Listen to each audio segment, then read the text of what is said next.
পুরনো অভিশাপ। এই গল্পটির সম্পূর্ণ কাল্পনিক এবং বিনোদনের উদ্দেশ্যে রচিত। বাস্তব জীবনের ঘটনাগুলির সঙ্গে এর কোনো সম্পর্ক নেই। রাফি এক সাধারণ অফিস কর্মী। ঢাকা শহরের এক ব্যস্ত এলাকায় তার বাসা। প্রতিদিন সকালে সে উঠে, দাঁত ব্রাশ করে, চা খায়, অফিসে যায়, ফিরে এসে টিভি দেখে, আবার ঘুমিয়ে পড়ে।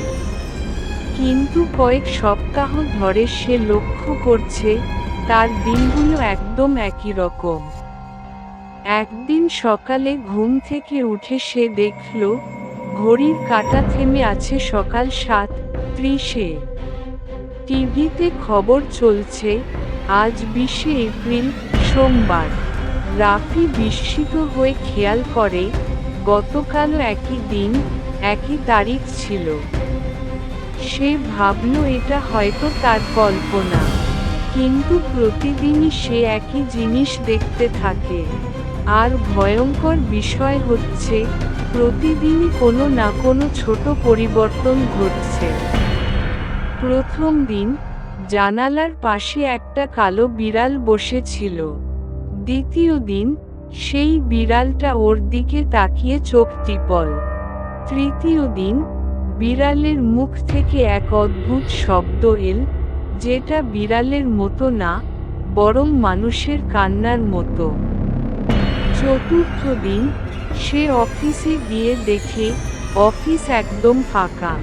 কিন্তু কম্পিউটারের স্ক্রিনে লেখা, তুই পালাতে পারবি না রাফি। রাফি এবার সত্যিই আতঙ্কিত। সে তার ঘরের কোণে রাখা পুরনো এক ডায়েরি বের করল, যেটা তার নানার ছিল।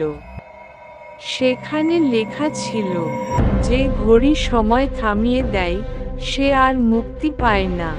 প্রতিদিনই তার অভিশপ্ত নতুন দিন। কিন্তু আসল ভয় সময়ের পুনরাবৃত্তি নয়, সময়ের পেছনে থাকা আত্মার পরিকল্পনা। রাফি বুঝল, সেই সময়ের এক অভিশাপের মধ্যে আটকে গেছে। আর প্রতিদিনের নিত্য নতুন দিনের মধ্যে লুকিয়ে আছে সেই ভয়ঙ্কর আত্মা, যে ধীরে ধীরে ওর স্মৃতি, স্বাধীনতা, আর অবশেষে তার জীবন কেড়ে নেবে।